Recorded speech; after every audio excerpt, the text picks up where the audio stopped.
Hello guys, आज मैं blue box season 2 के एपिसोड 4 को एक्सप्लेन करने वाला हूँ। लास्ट एपिसोड के एंड में ताइकी और मात्सुओका चिनात्सु के मैच की टिकट के लिए रेस लगा रहे थे और दूसरी तरफ यूमेका और चिनात्सु के बीच बहुत टेंस्ड बातें चल रही थी। चिनात्सु ने उससे कहा था जब वो चली गई थी तब वो अकेली पड़ गई थी, उसका गोल और वो पर्सन जिस पे वो डिपेंड हो सकती थी वो गायब हो गई थी और ऐसे टाइम में उसे ताइकी का साथ मिला। वो उसे हमेशा हिम्मत देता है और उसकी वजह से वो अपना बेस्ट ट्राई करती रहेगी। ये सब सुनने के बाद यूमेका को वो दिन याद आता है जब वो अपनी मॉम के साथ पार्क में बास्केटबॉल खेल रही थी। उसकी मॉम ने कहा था वो अच्छा खेलती है और उन्होंने पूछा था क्या उसे बास्केटबॉल पसंद है। यूमेका ने कहा था उसे बास्केटबॉल से प्यार है। मॉम ने उसे इस फीलिंग को संभाल के रखने को कहा था क्योंकि प्यार दुनिया की सबसे पावरफुल फीलिंग होती है। और अब चिनात्सु उसका टाइम वेस्ट करने के लिए उससे सॉरी कहकर चली जाती है और यूमेका मन में कहती है मैंने बास्केटबॉल क्विट कर दिया और इल्जाम तुम पे लगा दिया। उसे जूनियर हाई का उनका पुराना मैच याद आता है जिसमें वो स्ट्रगल कर रही थी।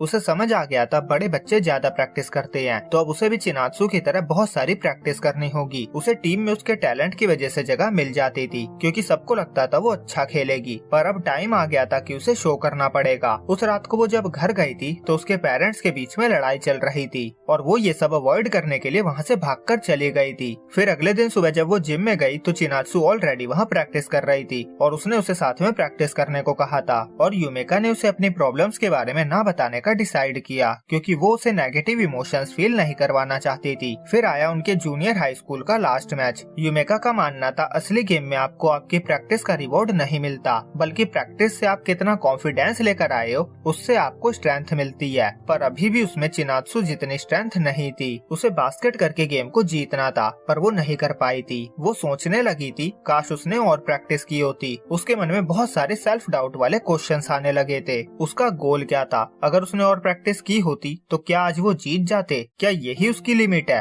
क्या सब कुछ खत्म हो गया है? वो क्या अचीव करने के लिए प्रैक्टिस कर रही थी? उसे एक बात समझ आ चुकी थी कि आप जितना भी कर लो कोई ना कोई आपसे बेहतर होता ही है। और उसी रात उसकी मॉम ने उसे बताया था कि उनका डिवोर्स हो रहा है। यूमेका को याद आया था प्यार की फीलिंग सबसे पावरफुल फीलिंग होती है, पर अब ये फीलिंग टूटने लगी थी और वो घर से भाग गई थी। उसे पहले की तरह ही बास्केटबॉल खेलना था। वो फिर दोबारा बास्केट करने पे पहले की तरह ही एक्साइटेड होना चाहती थी। वो इस रियलिटी को फेस नहीं करना चाहती थी। धीरे धीरे उसे फील हो रहा था बास्केटबॉल के लिए उसका प्यार खत्म हो रहा था और वो वहाँ से भागते हुए डायरेक्ट जिम में गई थी और उसने वहाँ चिनात्सु को प्रैक्टिस करते देखा था। अब वो सोचती अगर उस टाइम वो चिनात्सु को ना छोड़ती और उसके साथ प्रैक्टिस करती रहती तो शायद उसे भी बास्केटबॉल से प्यार होता। तभी ताइकी वहाँ आता है और उसे चिनात्सु के मैच की टिकट देता है। यूमेका कहती है तुम्हें जाना चाहिए, तुम जाओगे तो वो खुश होगी। ताइकी कहता है ये बास्केटबॉल का मैच है, तुम्हें जाना चाहिए, पुराने दोस्त को खेलते हुए देखने में मजा आएगा और वैसे भी इस टिकट को पाने के लिए मैंने बहुत मेहनत की है, इसे वेस्ट मत होने देना। और वो उसे टिकट देकर चला जाता है। सीन जिम में आता है। वहाँ किसी को बिलीव नहीं हो रहा था कि ताइकी ने मात्सुओका को हरा दिया था। फिर हम कुछ टाइम पहले का सीन देखते हैं। रनिंग के दौरान मात्सुओका ने ताइकी से पूछा था वो टिकट के लिए इतनी मेहनत क्यों कर रहा है, आखिर वो ये टिकट किसे देना चाहता है। फिर उसने कहा था रहने दो, बताने की जरूरत नहीं है, मैं गर्ल्स टीम से पूछ लूंगा। और ताइकी ने बताया था वो यूमेका को देगा। वो जूनियर हाई में बास्केटबॉल टीम में थी। मात्सुओका कहता है मुझे उसके बारे में पता है, पर तुम्हें नहीं लगता सब कुछ सही करने के लिए बहुत लेट हो गया है? वो पहले ही क्विट कर चुकी है, उसके लिए ये सब सुनना मुश्किल होगा और वैसे भी अब वो वापस हमारे स्कूल ज्वाइन नहीं कर सकती। ताइकी कहता है हाँ कुछ चीजें हम बदल नहीं सकते, पर यूमेका चिनात्सु की लाइफ का हिस्सा है और वो हमेशा रहेगी। जिस चिनात्सु को मैं पसंद करता हूँ वो यूमेका की वजह से ऐसी है और मैं उन दोनों के बीच सब कुछ ठीक करके रहूंगा, ये मेरी सेल्फिश विश है। अब हारियो मात्सुओका के पास आता है। वो कहता है अगर तुम स्लिप नहीं होते तो रेस और लंबी चलती। मात्सुओका कहता है उसने मुझे फेयर एंड स्क्वायर हराया है। हारियो कहता है क्या बकवास कर रहे हो, तुम मॉर्निंग में रनिंग कर रहे थे, तुम पहले ही थके हुए थे। मात्सुओका कहता है हाँ, पर फिर भी मुझे लगा था मैं उसे हरा दूंगा, इसीलिए मैंने चैलेंज किया था। हारियो कहता है यही तुम्हारी प्रॉब्लम है, अगर तुमने पूरा ट्राई किया होता तो तुम जीत जाते। सिन चिनात्सु पे आता है। वो घर जा रही थी और रास्ते में उसे ताइकी दिखता है जो लकड़ी के सहारे चल रहा था।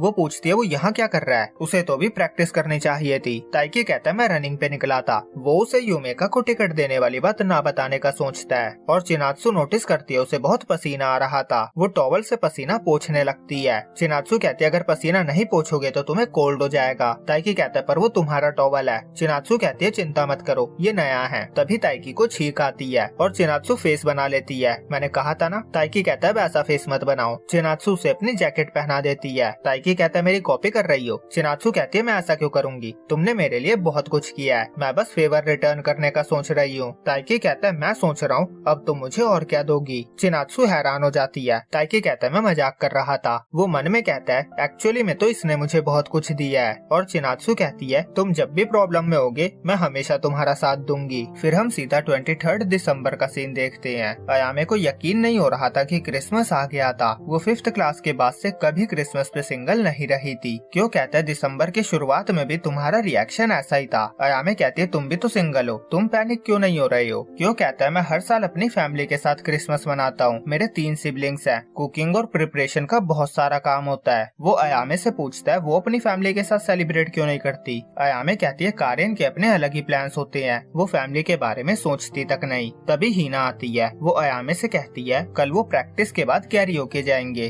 क्या वो चलेगी। अयामे खुश हो जाती है। निशिदा ताइकी से कहता है मुझे फर्क नहीं पड़ता क्रिसमस है या क्या है, हम प्रैक्टिस करेंगे। और फिर हीना ताइकी से पूछती है क्या वो कैरियोके चलेगा। ताइकी कहता है सॉरी, मैंने निशिदा से एक्स्ट्रा ट्रेनिंग के लिए प्रॉमिस किया है, उसने मुझे स्ट्रेंथ की ट्रेनिंग के लिए बुलाया है। हीना कहती है कूल। और वो सब लड़कियां कल के लिए बहुत एक्साइटेड हो रही थी। और गर्ल्स बास्केटबॉल टीम घेरा बना लेती है और कल के मैच के लिए खुद को मोटिवेट करने लगती है। उसके बाद सब उन्हें गुड लक विश करते हैं और सीन यूमेका पे आता है। वो स्कूल में एक लड़के के साथ थी। लड़का उसे क्रिसमस पे डेट के लिए पूछता है। वो कहता है हम गिफ्ट एक्सचेंज कर सकते हैं, कैफे जाकर टेस्टी फूड खा सकते हैं और तुम चाहो तो मेरे लिए कुछ सेक्सी सा पहन के भी आ सकती हो। यूमेका उसके गाल खींचने लगती है। फिर वो वॉशरूम जाती है और जब वापस आती है तो लड़के ने उसकी बुक में चिनात्सु के मैच की टिकट देख ली थी। वो पूछता है ये टिकट कैसी है। यूमेका बताती है बास्केटबॉल मैच की है। लड़का कहता है तुम्हें जाना चाहिए, मेरी चिंता मत करो, डेट पे तो हम फिर कभी चले जाएंगे। वो कहता है याद है एलिमेंट्री स्कूल में तुम्हारा सपना क्या था। यूमेका का सपना प्रोफेशनल बनने का था